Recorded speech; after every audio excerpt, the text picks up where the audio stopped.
నమస్కారం. లక్ష్యం కార్యక్రమానికి స్వాగతం.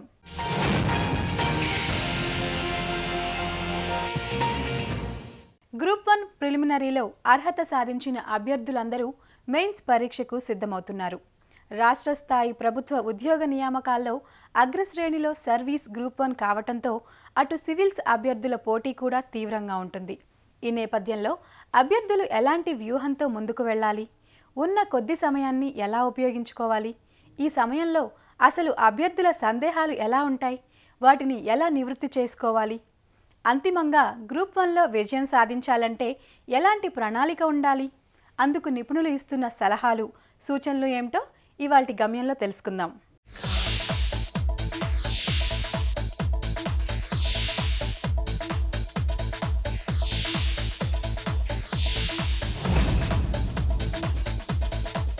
రాష్ట్ర స్థాయిలో ప్రతిష్టాత్మకమైన ఉద్యోగాల సమాహారమైన గ్రూప్ 1 మెయిన్స్ పరీక్షకి అభ్యర్థులు సిద్ధపడుతున్నారు. సెప్టెంబర్ 3వ తారీఖున స్టార్ట్ అవబోయే గ్రూప్ 1కి ఇంకా అతి కొద్ది సమయమే ఉంది. ఇప్పటికే చాలామంది అభ్యర్థులు ప్రిపరేషన్ ముగించి రివిజన్ దిశలో వెళ్తున్నారు. మరి కొంతమంది అభ్యర్థులు ముగించే దశలో ఉన్నారు. ఇటువంటి స్థితిలో గ్రూప్ 1 పరీక్షలో అనుసరించాల్సినటువంటి ఈ మిగిలిన సమయాన్ని సద్వినియోగం చేసుకుంటూ గరిష్ట మార్కులు సాధించేందుకు అభ్యర్థులు అనుసరించాల్సిన వ్యూహాలు ఏంటి, అభ్యర్థులకు ఉండే సందేహాలు ఏమిటి అనే విషయాన్ని ఇప్పుడు మనం పరిశీలిద్దాం. సార్, సివిల్స్ ప్రిపేర్ అయ్యే వాళ్ళు కూడా గ్రూప్ 1 ప్రిపేర్ అవుతున్నారు సార్. ప్రతి ఒక్కరు రాస్తున్నారు సివిల్స్ ప్రిపేర్ అయ్యాలి. మోస్ట్లీ మన రాష్ట్రంలో సివిల్స్ వాళ్ళు కంప్లీట్ చేయాలంటే ఏం స్కిల్స్ ఇంప్రూవ్ చేసుకోవాలి సార్? ఒకే రకమైనటువంటి సిలబస్ వచ్చి ఆప్షనల్స్ రద్దయిన తర్వాత నుంచి సివిల్స్ అభ్యర్థుల దాడి ఎక్కువగానే ఉంది గ్రూప్ 1 మీద. సివిల్స్ అభ్యర్థులు ప్రిపేర్ అయ్యేటప్పుడే చాలా వ్యాస్ట్ ఐడియాస్తో ప్రిపేర్ అవుతూ ఉంటారు.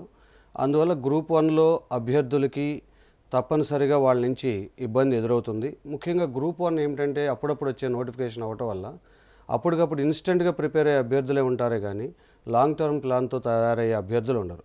అయితే ఒకటి ఏమిటంటే సివిల్స్ అభ్యర్థుల గురించి ఎక్కువ ఆలోచించకండి. డెఫినెట్గా వాళ్ళకి అడ్వాంటేజ్ ఉంది. But in the same time వాళ్ళల్లో కొన్ని ఏరియాల్లో ప్రిపరేషన్ సెంట్రలైజ్డ్ ప్రిపరేషన్ అంటే కేంద్రీకృతమైన ప్రిపరేషన్ అనుసరించాలి. అది కొంచెం వీక్గా ఉంటారు వాళ్ళు. దాన్ని మీ గ్రూప్ 1 మాత్రం ప్రిపేర్ అయ్యే అభ్యర్థులు కాన్సన్ట్రేషన్ పెడుతూ వాళ్ళ మాదిరిగా అవుట్లుక్ని పెంచుకోగలిగితే పెద్ద కష్టమేమనిపించదు. సరే, ఇప్పుడున్న 5 పేపర్లలో ఏ విధంగా స్కోర్ చేస్తే యావరేజ్గా మార్క్స్ అందరికన్నా ఎక్కువ తీసుకురావడానికి ఛాన్స్ ఉంటుంది? ఒకటండి, ఎన్ని మార్కులు స్కోర్ చేయాలి అనేది అప్పుడున్న ప్రశ్నాపత్రాల యొక్క కఠినత్వం మీద ఆధారపడి ఉంటుంది. That is first point. Suppose ఈజీగా పేపర్స్ ఇచ్చారనుకోండి 500+ రావాల్సి ఉంటుంది. అదే యావరేజ్గా స్టాండర్డ్స్లో ఉన్నాయనుకోండి 450 ఆ రేంజ్లో ఉంటుంది. అందువల్ల అభ్యర్థులు జనరల్గా ఇప్పటివరకు గ్రూప్ 1లో జరిగినటువంటి పరీక్షా ప్రశ్నాపత్రాలు దిద్దిన విధానాన్ని గమనిస్తే ప్రతి పేపర్లో యావరేజ్గా 95 మార్క్స్ తెచ్చుకోగలిగితే ఇట్స్ ఎ గుడ్ ఛాన్స్. డెఫినెట్గా మంచి అవకాశాలు ఉన్నాయి.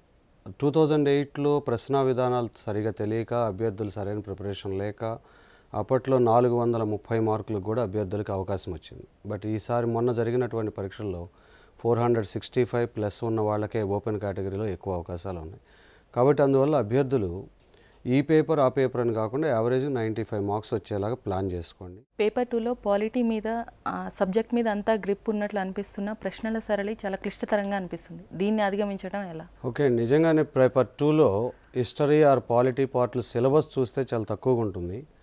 కానీ ముఖ్యంగా పాలిటీలో వచ్చేసి వాళ్ళు అడిగే ప్రశ్న విధానాలన్నీ కూడా జనరల్ టర్మ్స్ అంటే సాధారణ పదాలతో ఉంటూ సబ్జెక్ట్లోని అంశాలతో ఏ విధంగా అనుసంధానం చేసుకోవాలి అనే విషయంలో అభ్యర్థులు బోల్తా పడుతున్నారు.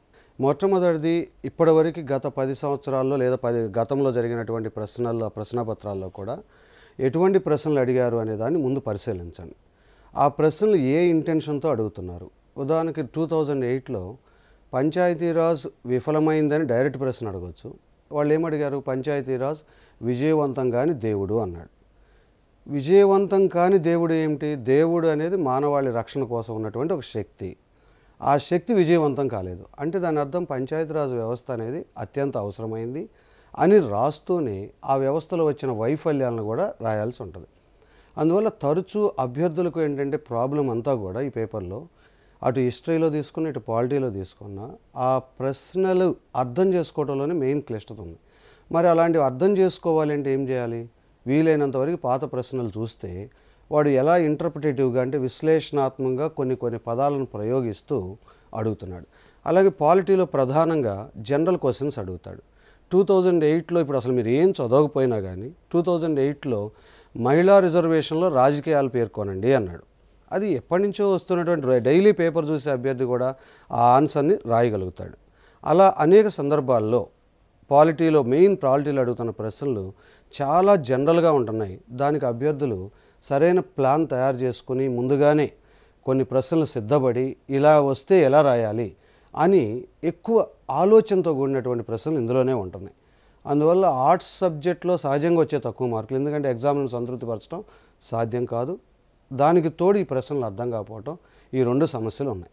అందువల్ల మీరు ఏం చేయాలంటే వీలైనంతవరకు ముందు అసలు ప్రశ్నలను అర్థం చేసుకునేందుకు గతంలో అడిగిన మోడల్ ప్రశ్నలన్నింటినీ నమూనాగా తీసుకుని ఇందులో ఏం అడిగాడు అని అర్థం చేసుకుంటే చాలు, కొంచెం మీ స్కోర్ పెరగడానికి అవకాశాలు ఉంటాయి. ఇప్పుడు చిన్న విరామం.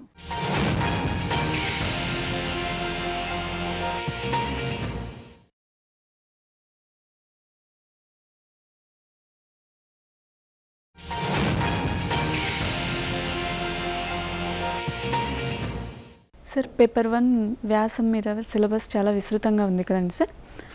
దాన్ని అధిగమించి మేము మంచి స్కోర్ చేయాలంటే ఎలాంటి వ్యూహాన్ని అనుసరించాల్సి ఉంటుంది? అసలు పేపర్ 1లో సిలబస్ అనేది నిర్దిష్టంగా లేదు. ఓన్లీ ఏ విభాగాలు దేనికి చెందుతాయి అని మాత్రమే అడిగాడు. అందువల్లనే ఏవో మార్కెట్లో దొరికే 30-40 వ్యాసాలు చదువుతూ అభ్యర్థులు మేము బాగానే చదివేశామనుకుని ఎగ్జామ్కి వెళ్తున్నారు. తీరా ఎగ్జామ్ హాల్కి వెళ్ళినాక అక్కడ ఉన్నటువంటి పరిస్థితుల్లో అసలు అడిగిన ప్రశ్నలు ఒకదానితో ఒకటి పొంతం లేక నానా బాధలు పడుతున్నారు. ఉదాహరణకి 2011లో ఈ పెరుగుతున్న సాంకేతికత మనుషుల జీవితాన్ని సౌలభ్యం చేశాయి, ఇదే సమయంలో మానవ సంబంధాలని దెబ్బతీశాయి అని ఒక ప్రశ్న అడిగాడు. నిజానికి అది ఏ అభ్యర్థి కూడా గ్రూప్ 1 స్థాయిలో ప్రిపేర్ అయిన సందర్భం లేదు.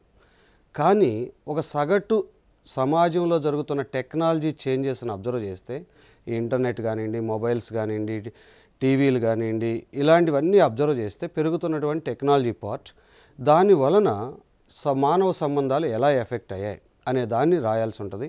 టెక్నాలజీ యూసేజ్ రాయాలి, అలాగే మానవ సంబంధాలు ఎందుకు బలహీనపడుతున్నాయి అనే విషయాన్ని అదే ప్రశ్నలో భౌతికంగా కలిసే ఏర్పాట్లు తగ్గిపోతున్నాయనే కోణంతో కూడా పదాలను వాడటం జరిగింది.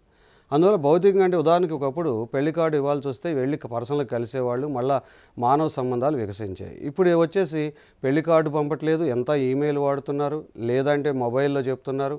దీనివల్ల భౌతికంగా కలిసే అవసరం పోయింది. ఇలా సిలబస్ అనేది నిర్దిష్టంగా లేనందువల్ల వాళ్ళు ఏదైనా అడగచ్చు. ఉదాహరణకి అప్పట్లో రకరకాల టీవీ ప్రోగ్రామ్స్లో వస్తున్న రియాలిటీ షోలు, వాటి మీద ప్రజల మీద జరుపుతున్న ప్రభావాన్ని మీద కూడా ఒక ప్రశ్న అడగటం జరిగింది.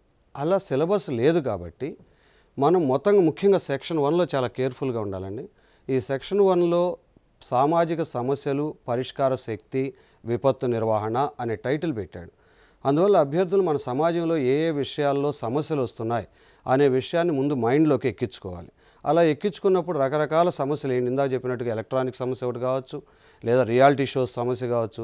అదే ఇప్పుడు ఆ 2 అయిపోయినాయి కాబట్టి ఇప్పుడు ప్రజెంట్ యువత ఎలాంటి పెడదోరణలకు వెళ్తుంది అనే ఒక సామాజిక సమస్య మన ముందు ఉంది. అలాగే ఈ పట్టణీకరణం, ఇలా ఇప్పుడు రీసెంట్గా ఏవేవైతే సోషల్ ప్రాబ్లమ్స్ ఉన్నాయో వాటి మీద ఎక్కువ దృష్టి పెట్టండి. చాలామంది సోషల్ ప్రాబ్లమ్స్ అనగానే జనాభా, నిరుద్యోగం, పేదరికం ఇవి చదువుతారు. అవి కూడా చదవాలండి. కానీ ఇప్పుడు మారిన ట్రెండ్ ప్రకారం ప్రజెంట్ ప్రాబ్లమ్స్ ఏమున్నాయి అనే దాని మీద ఎక్కువ దృష్టి పెట్టినట్లయితే ఎక్కువ అక్కడ గెయిన్ అవడానికి అవకాశం. చివరిసారిగా జరిగిన గ్రూప్ 1 సైన్స్ అండ్ టెక్నాలజీ పేపర్లో తక్కువ మార్కులు రావడం వల్లనే మేము సర్వీస్ కోల్పోయామని చాలామంది అన్నారు. అలాగే టాప్ మార్క్స్కి మోడ్కి మధ్యన తేడా కూడా ఈ పేపర్లో ఎక్కువగా ఉంది సార్. ఈ పేపర్లో ఎక్కువ మార్కులు స్కోర్ చేయాలంటే మనం ఏ విధమైన వ్యూహాన్ని అనుసరించాలి సార్? గుడ్ క్వశ్చన్ అండి. నిజంగా ఇది చాలా అవసరము. బేసికల్గా సైన్స్ అండ్ టెక్నాలజీలో సరైన అవగాహన లేక అభ్యర్థులందరూ మార్కెట్లో దొరికే 1-2 పుస్తకాలనే చదివి దానిలో ఉన్న సమాచారాన్ని డంప్ చేశారు.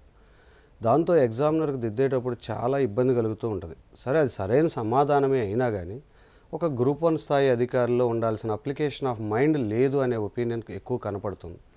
అందువల్ల చాలామంది అభ్యర్థులకి గ్రూప్ 4 పేపర్లో మోడ్ అంటే దాదాపుగా 60-63 మార్కుల మీద నిలబడి, అంటే అత్యధిక అభ్యర్థులకు ఏ మార్కులు వచ్చినవి.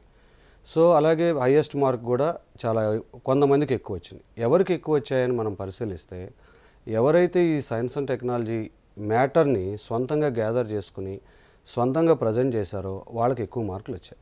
అదే ఇక ఈ కోచింగ్ సెంటర్ నోట్స్లో లేదా మార్కెట్లో దొరికే ఒక పుస్తకమో తీసుకుని దీన్నే బట్టి పెట్టిన వాళ్ళకి 60, 40, 50 ఆ మార్కులే పడ్డాయి.